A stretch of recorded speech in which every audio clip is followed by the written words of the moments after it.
अच्छा नहीं, जब कुछ अगर बात करें एशियाई मार्केट तो वहाँ तेल की कीमतें कम हैं, जबकि हमारे यहाँ ये कीमतें बढ़ा दी गई हैं। आखिर ये क्या फार्मूला है? कौन सा ऐसा आपको लगता है कि भाई वहाँ कम हो गई हैं और यहाँ पर बढ़ा दी गई हैं? असल में ये वो गरीब बात है जी, ये जो एकदम 10 रुपए और 7 रुपए काम की गई है, ये तो इतनी कीमत तो कम नहीं हुई मार्केट में उस वक्त जब कम की गई थी।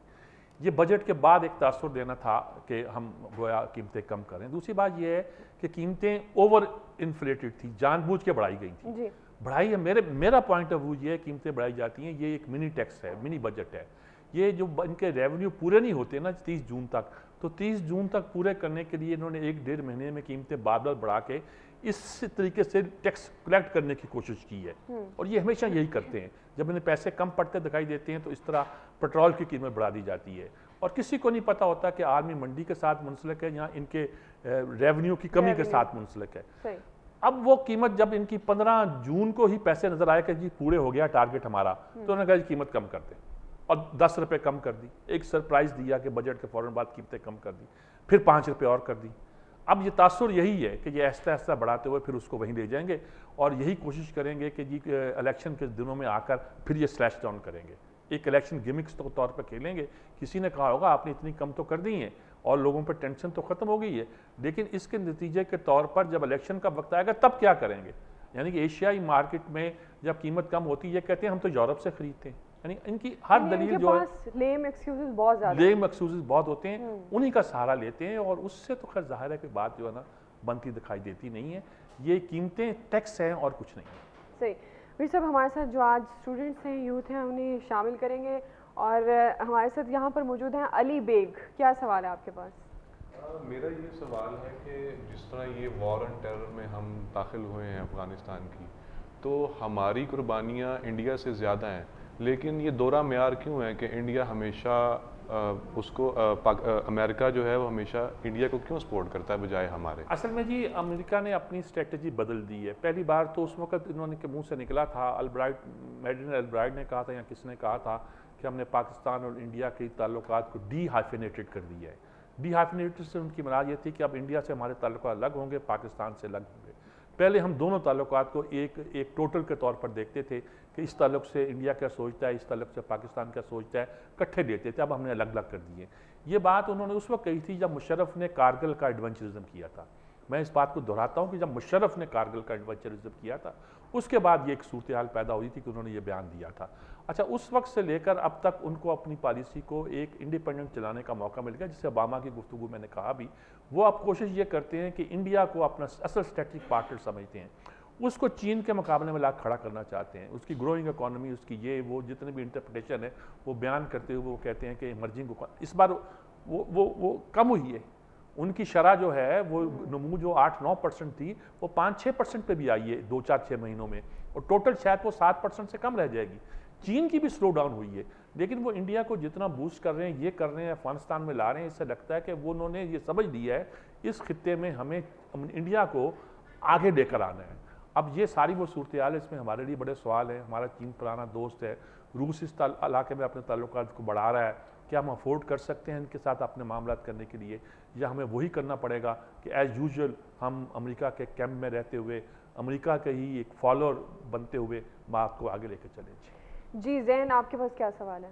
सर, मैं ये पूछना चाह रहा हूँ कि जैसा कि आपने कहा कि ओबामा ने कहा था कि हम कश्मीर का मसला हल करेंगे, वो बीच में आएंगे, तो अभी उन्होंने कहा है कि हम हल नहीं करेंगे क्योंकि इन दोनों का मसला है, आपस का मसला है। तो अभी क्योंकि इलेक्शन करीब हैं, ये बयान और इलेक्शन करीब होना क्या ये नहीं है कि ये गवर्नमेंट को थोड़ा सा सबोटाज कर रहे हैं कि? असल में देखें जी, ये इस गवर्नमेंट को सबोटाज तो क्या करना है, वो अपने भी इलेक्शन कैंपेन को सबोटाज नहीं कर सकते ना। पिछले इलेक्शन में उन्होंने ये बात कही थी कि जी हम कश्मीर पे बात करेंगे, लेकिन फिर उसके बाद उनको ख्याल हुआ कि ये तो बैकफायर कर गया है। इसराइल के बारे में, इंडिया के बारे में देखिए, इसराइल लॉबी बहुत मजबूत है अमेरिका में। इस तरह अब इंडिया, उनकी बदकिस्मती है अमरीकियों की कि अब इंडियन लॉबी मजबूत हो रही है। इसराइल लॉबी ने तो खैर उनको बहुत कुछ दिया होगा। अब जाए मुज़ाकरात करने के लिए अमेरिका में, तो जो टीम बैठी होगी उसमें एक इंडियन ज़रूर होगा, या नेचुरलाइज्ड अमेरिकन जो होगा, उसने अमेरिका की शहरियत कबूल कर ली होगी और बैठा हुआ अमेरिका के बिहाफ पे आपसे बात कर रहा होगा।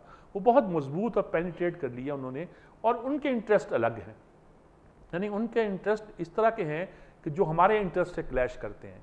तो उन्होंने जो सूरत हाल पैदा की है उसमें यह है कि अब कश्मीर का मसला, जैसा कि मैंने पहले भी कहा, उनके लिए वो एग्जिस्ट नहीं करता, और वो कहना यही चाहते हैं कि आप पाकिस्तान इंडिया से अपने ताल्लुकात ठीक करें, जंग का ख्याल छोड़ दे, और कश्मीर को आप बैक बर्नर में क्या बल्कि आप उठा के चूल्हे से नीचे फेंक दे, बाढ़ में झोंक दे।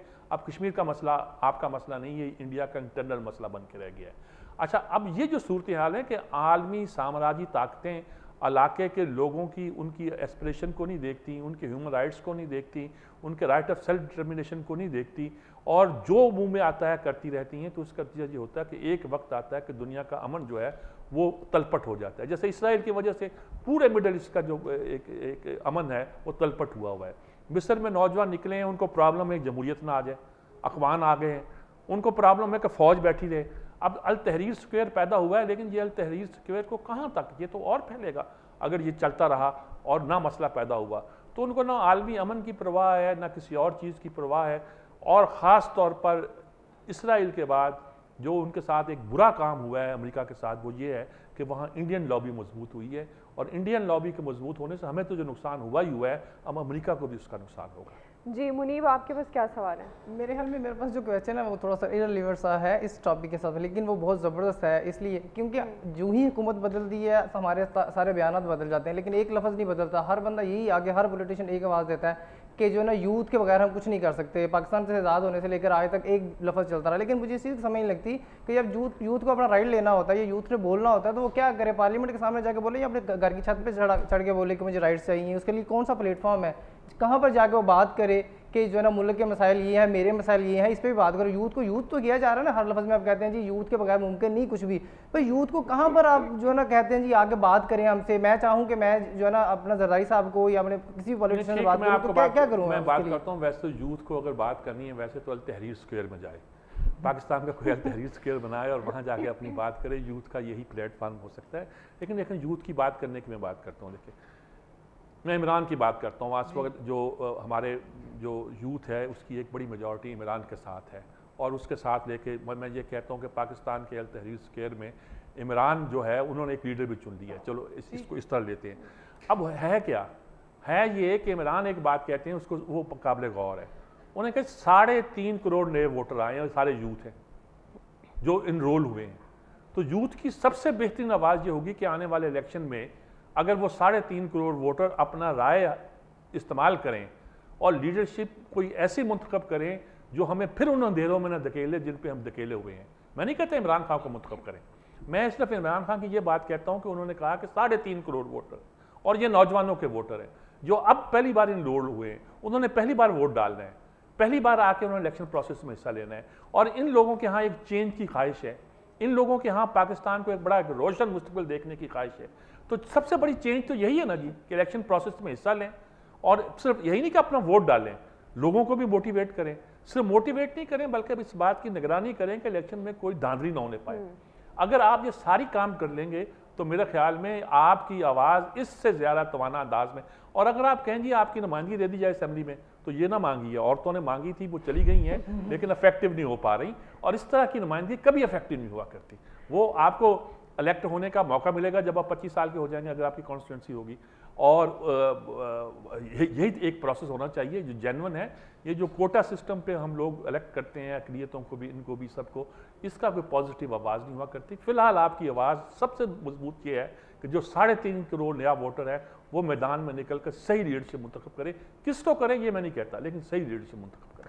जी बहुत शुक्रिया। और यहाँ पर नाज़रीन हम एक छोटी सी ब्रेक लेंगे, ब्रेक के बाद वापस आते हैं। ख़ास तौर पर अकबर बुगटी कत्ल के हवाले से मुकदमे में कुछ पेशरफ्त है, उस पर भी मीर साहब का पॉइंट ऑफ व्यू जानेंगे। और सुप्रीम कोर्ट में असगर खान केस के हवाले से ISI के सियासी सेल का तज़किरा भी आया है, इस पर भी मीर साहब का पॉइंट ऑफ व्यू जानेंगे। और ख़ास तौर पर ये सेल क्या है और क्या काम करते हैं ये भी आपको बताएंगे, हमारे साथ रहिएगा।